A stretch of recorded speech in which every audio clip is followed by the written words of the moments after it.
एक छोटे से गांव में एक गरीब औरत ने एक पुत्र को जन्म दिया।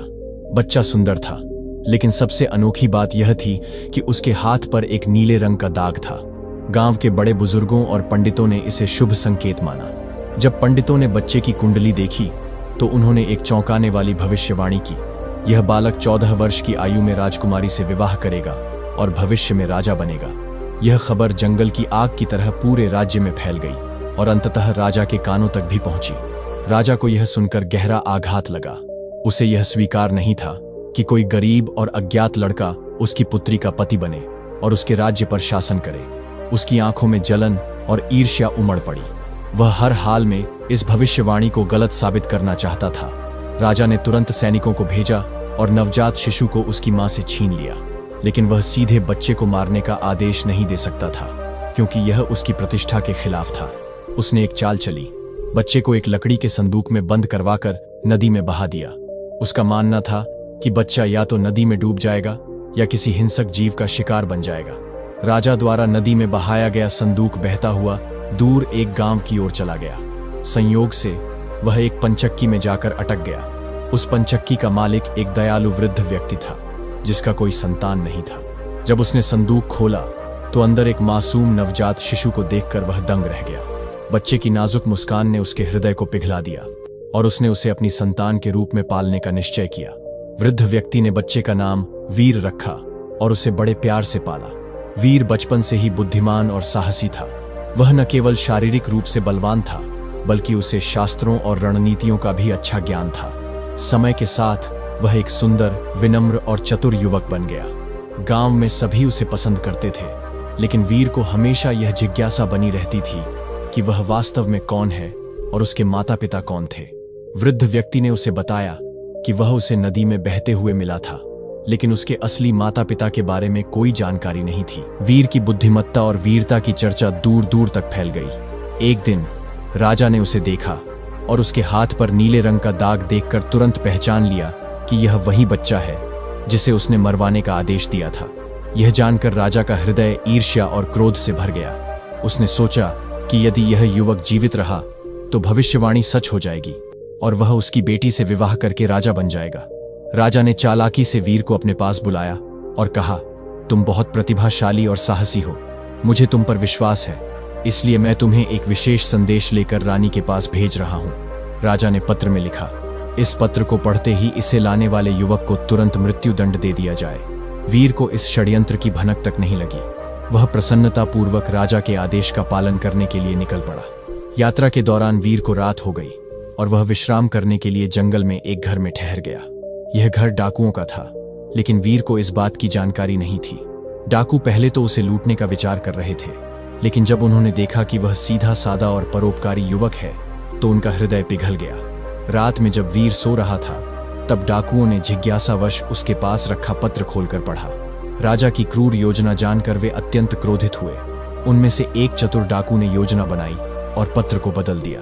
अब उसमें लिखा था, इस युवक का स्वागत किया जाए और तुरंत राजकुमारी के साथ उसका विवाह कर दिया जाए। अगले दिन वीर राजमहल पहुंचा और पत्र रानी को सौंप दिया। रानी ने जैसे ही पत्र पढ़ा वह प्रसन्न हो गई। उसे लगा कि राजा ने खुद इस युवक को अपने दामाद के रूप में स्वीकार कर लिया है। तुरंत राजमहल में विवाह की तैयारियां शुरू कर दी गईं। जल्द ही राजकुमारी का विवाह वीर से हो गया। जब राजा महल लौटकर आया और उसने देखा कि उसकी बेटी का विवाह उसी युवक से हो चुका है जिसे वह मारना चाहता था, तो उसका गुस्सा 7वें आसमान पर पहुंच गया। वह सोचने लगा कि सीधे तौर पर उसे मारना अब संभव नहीं। वह अब राजकुमारी का पति था।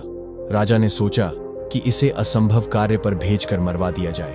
राजा ने युवक को दरबार में बुलाया और कहा, यदि तुम सच में मेरे योग्य दामाद बनना चाहते हो तो तुम्हें मेरी एक परीक्षा देनी होगी। युवक ने निडर होकर कहा, मुझे बताइए, मुझे क्या करना होगा? राजा ने मुस्कुराते हुए कहा, तुम्हें शैतान के सिर से 3 सोने के बाल लाने होंगे। यदि तुम यह कार्य सफलतापूर्वक कर पाते हो तो मैं तुम्हें अपना उत्तराधिकारी मान लूंगा, लेकिन यदि तुम असफल हुए तो तुम्हें मौत मिलेगी। यह सुनकर दरबार में सन्नाटा छा गया। सभी जानते थे कि यह कार्य असंभव था, क्योंकि शैतान के महल तक कोई भी व्यक्ति जीवित नहीं पहुंचता। लेकिन युवक को खुद पर पूरा विश्वास था। उसने राजा की शर्त स्वीकार कर ली और यात्रा के लिए निकल पड़ा। राजकुमारी को इस परीक्षा की चिंता हो रही थी, लेकिन युवक ने उसे दिलासा दिया और कहा, चिंता मत करो, मैं जल्द ही लौट कर आऊंगा। युवक ने राजा की कठिन शर्त स्वीकार कर ली थी और शैतान के 3 सोने के बाल लाने की यात्रा पर निकल पड़ा। रास्ता लंबा और खतरों से भरा था, लेकिन वह निडर होकर आगे बढ़ता गया। युवक चलते चलते एक गांव में पहुंचा, जहां लोग प्यासे थे, क्योंकि गांव का एकमात्र कुआं सूख चुका था। परेशान ग्रामीणों ने युवक से कहा, यदि तुम शैतान के पास जा रहे हो तो कृपया उससे पूछना कि हमारा कुआं सूख क्यों गया है। युवक ने उनकी परेशानी सुनी और वादा किया कि वह शैतान से इसका उत्तर लेकर लौटेगा। आगे बढ़ते हुए युवक एक भव्य महल के पास पहुंचा। महल के बाहर एक विशाल पेड़ था जो पहले सोने के सेब देता था, लेकिन अब पूरी तरह सूख चुका था। राजा ने युवक को बुलाकर कहा, यदि तुम शैतान से मिल रहे हो तो उससे पूछना कि मेरा पेड़ क्यों सूख गया है और इसे फिर से हरा भरा कैसे किया जा सकता है। युवक ने राजा को आश्वासन दिया कि वह इस रहस्य का उत्तर भी जरूर लेकर आएगा। आगे चलते हुए युवक एक नदी के किनारे पहुंचा, जहां एक बूढ़ा नाविक था। वह नदी के एक किनारे से दूसरे किनारे तक लोगों को पार कराता रहता था, लेकिन वह खुद कभी मुक्त नहीं हो पाता था।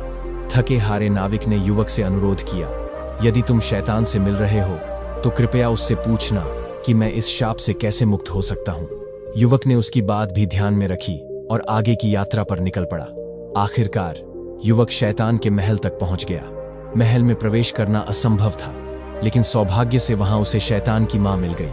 वह एक दयालु महिला थी और जब उसने युवक की कहानी सुनी तो उसे उस पर दया आ गई। शैतान की मां ने कहा, यदि शैतान ने तुम्हें देख लिया तो वह तुम्हें मार डालेगा। मैं तुम्हारी मदद कर सकती हूँ, लेकिन तुम्हें चुपचाप रहना होगा। युवक ने सहमति में सिर हिलाया। तब शैतान की मां ने उसे एक पोटली में छिपा दिया। रात होते ही जब शैतान गहरी नींद में चला गया तो उसकी मां ने उसका सिर अपनी गोद में रखा और धीरे धीरे उसके बाल सहलाने लगी। फिर उसने उसके सिर से एक सोने का बाल निकाल लिया। शैतान करवट बदलकर जागा और गुस्से से बोला, मेरे बाल क्यों खींचे? उसकी मां ने मुस्कुराकर कहा, बस ऐसे ही, लेकिन मुझे एक सवाल का जवाब चाहिए। एक गांव का कुआं सूख गया है, उसका पानी कैसे लौट सकता है? शैतान ने ऊँघते हुए जवाब दिया, कुएं में एक मेंढक बैठा है, जब तक उसे निकाला नहीं जाएगा पानी वापस नहीं आएगा। शैतान फिर सो गया। उसकी मां ने दूसरा सोने का बाल खींच लिया। शैतान गुस्से में उठ बैठा। अब क्या हुआ? उसकी मां ने कहा, बस एक और सवाल। एक राजा का पेड़ जो सोने के सेब देता था, वह क्यों सूख गया? शैतान ने जवाब दिया, पेड़ की जड़ों में एक चूहा छिपा है, जब तक उसे हटाया नहीं जाएगा पेड़ फिर से हरा नहीं होगा। फिर शैतान वापस सो गया। उसकी मां ने तीसरा सोने का बाल खींच लिया। शैतान फिर से उठा और चिल्लाया, अब क्यों खींचा? उसकी मां ने कहा, मुझे एक आखिरी सवाल का जवाब चाहिए। एक नाविक जो हमेशा नाव चलाता रहता है, वह इस शाप से कैसे मुक्त हो सकता है? शैतान हंसकर बोला, बड़ा आसान है। अगली बार जब कोई यात्री उसकी नाव में बैठे तो उसे चप्पू पकड़ा दे और खुद किनारे कूद जाए। फिर यात्री इस श्राप का शिकार हो जाएगा और नाविक आजाद हो जाएगा। इतना कहकर शैतान फिर से सो गया। उसकी मां ने युवक को पोटली से बाहर निकाला और उसे तीनों सोने के बाल और सभी सवालों के जवाब दे दिए। युवक ने शैतान की मां का आभार व्यक्त किया और तुरंत राजा के महल की ओर वापस लौट पड़ा। युवक शैतान के महल से सफलतापूर्वक लौट रहा था। रास्ते में वह पहले उस नाविक के पास पहुंचा जिसने अपनी मुक्ति का उपाय पूछा था। युवक ने उसे शैतान का उत्तर बताया, जब अगला यात्री नाव में बैठे तो उसे चप्पू पकड़ा दो और खुद किनारे कूद जाओ, तब तुम आजाद हो जाओगे। नाविक बहुत खुश हुआ और इनाम स्वरूप युवक को एक बड़ी थैली भरकर सोने के सिक्के दे दिए। इसके बाद युवक उस राजा के महल पहुंचा जिसके सोने के सेब वाला पेड़ सूख गया था। उसने राजा से कहा, पेड़ की जड़ों में एक चूहा छिपा है, जब तुम उसे निकाल दोगे तो पेड़ फिर से हरा भरा हो जाएगा और सोने के सेब देने लगेगा। राजा ने तुरंत अपने सेवकों से चूहा निकलवाया और देखते ही देखते पेड़ फिर से हरा हो गया। प्रसन्न होकर राजा ने युवक को बहुत सा सोना और गहने दिए। आखिर में युवक उस गांव पहुंचा जहां कुआं सूख गया था। ग्रामीणों से कहा, कुएं में एक मेंढक बैठा है, जब उसे बाहर निकाला जाएगा तो पानी फिर से आ जाएगा। गांव वालों ने कुएं में झांका और सचमुच वहां एक बड़ा मेंढक मिला। जैसे ही उसे बाहर निकाला गया, कुएं में पानी भरने लगा। खुशी से झूमते गांव वालों ने युवक को बहुमूल्य उपहार दिए। अब युवक ढेर सारे धन और शैतान के 3 सोने के बाल लेकर राजा के महल पहुंचा। उसने राजा को बाल सौंपे। राजा आश्चर्यचकित और निराश था कि युवक न केवल जीवित लौट आया, बल्कि अब वह बहुत अमीर भी हो चुका था। राजा ने जब युवक को सकुशल लौटते हुए देखा और उसके पास शैतान के 3 सोने के बाल पाए, तो वह अचंभित रह गया। उसने सोचा था कि यह कार्य असंभव होगा, लेकिन युवक ने न केवल शर्त पूरी कर ली थी, बल्कि अपनी बुद्धिमानी से ढेर सारा धन भी अर्जित कर लिया था। राजा को अब कोई बहाना नहीं सूझा। वह चाहकर भी युवक को अपना दामाद मानने से इनकार नहीं कर सकता था। राजकुमारी अपने पति से मिलकर बहुत खुश हुई।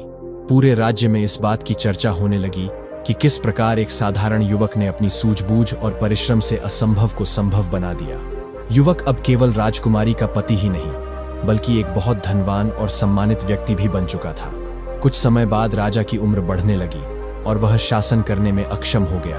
प्रजा ने मांग की कि युवक को राजा बनाया जाए, क्योंकि उसने अपनी बुद्धिमत्ता और साहस से सिद्ध कर दिया था कि वह एक योग्य शासक होगा। राजा को हार माननी पड़ी और अंततः युवक को ही राज्य का उत्तराधिकारी घोषित कर दिया गया। इस प्रकार भविष्यवाणी सच साबित हुई। वह गरीब युवक, जिसे राजा ने कई बार मारने की योजना बनाई थी, अंत में राजा बन ही गया। इस कहानी से हमें यह सीख मिलती है कि परिश्रम, बुद्धिमानी और भाग्य के बल पर कोई भी कठिनाई पार की जा सकती है। न्याय देर से ही सही, लेकिन मिलता अवश्य है। तो दोस्तों, आपको ये कहानी कैसी लगी कमेंट में बताएं, और आगे के भाग देखने के लिए इस वीडियो पर 50 लाइक्स पूरी करें और हमारी चैनल को सब्सक्राइब करें। तो मिलते हैं नेक्स्ट पार्ट में।